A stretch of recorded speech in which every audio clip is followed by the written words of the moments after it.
So those are three power chords that are part of a chord progression, and that was G, C, D, C, G. And so we'll show you how to play those.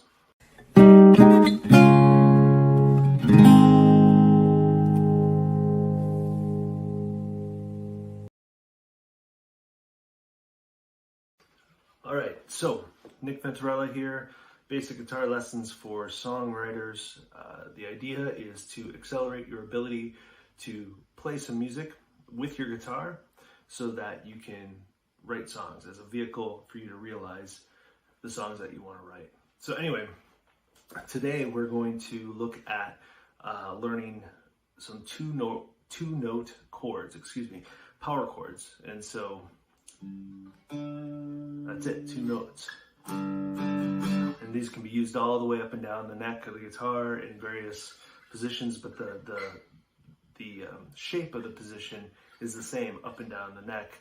And then as you move different frets is how the chord is going to change its notation properties. So what chord it actually is, the notes that are involved.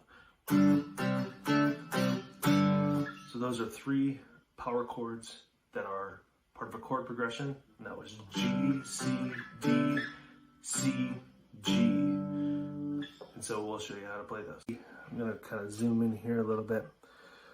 We're looking at the frets of the guitar here. This is the first fret, so this is your nut, this little saddle where the strings rest as they go up to your tuning pegs. And then this is fret number 1, so each of these are the fret bars, and then the space between the nut and that first fret is considered fret 1, fret 2, and fret 3. And you see these dots that are up and down the neck. They are kind of like a road map that indicate where you need to be on your guitar neck. So if you need to be at 3rd fret, you know that the first dot is your 3rd fret, or 5th fret is right here. So 2 frets away from the 3rd fret, all the way up to 12th fret and then beyond, but you're probably only going to use up to about 12th fret, especially if you're on an acoustic guitar. So back to the G chord, the power chord. You're going to take your pointer finger, your index finger, and put it on the lowest string. That's your low E string on 3rd fret. And then you're going to use your ring finger, and you're going to put that on 5th fret of the A string. So the next thickest string. So pointer finger on 3rd fret on that low E string. That's going to actually give you that G root note of the chord. And then ring finger on this 5th fret, if you can see that, of the A string, the next string down. And if you play those together, those two with your guitar pick, I'll get my finger out of the way there so you can see it. That's what it sounds like. Now if you take that same shape and you move it down 1 string, so your pointer finger is on the 3rd fret of your A string, and your ring finger is on the 5th fret of your D string now, the next one down, and you strum those two together, that's a C chord. So what I'd encourage you to practice is really just going between those two. And you can do quarter notes like this. 1, 2, 3, 4. 1, 2, 3, 4. 1, 2, 3, 4. 1, 2,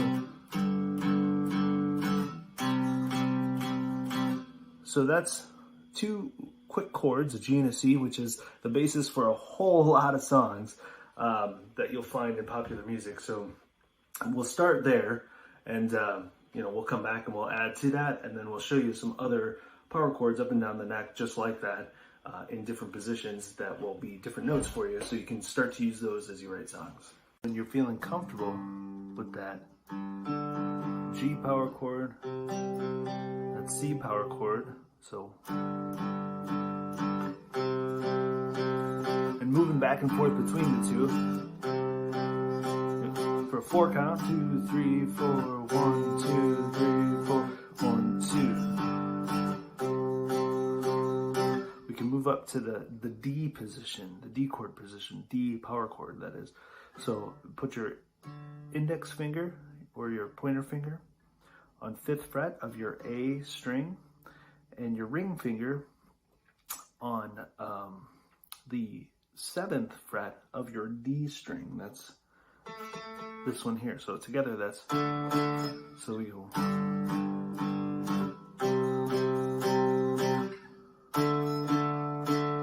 And then back down to the C.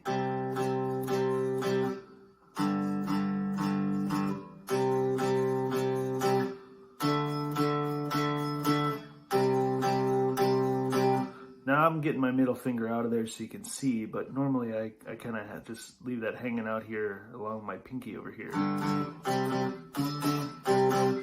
Now, if this is a bit of a stretch for your ring and your, your pointer and your ring finger, you can also use your pinky and your pointer finger. So you can try that out. So I would practice those G and C, going back and forth, and then when you're ready, slide up 2 frets to the D, and then practice going back, and there you go. Keep practicing that for a while.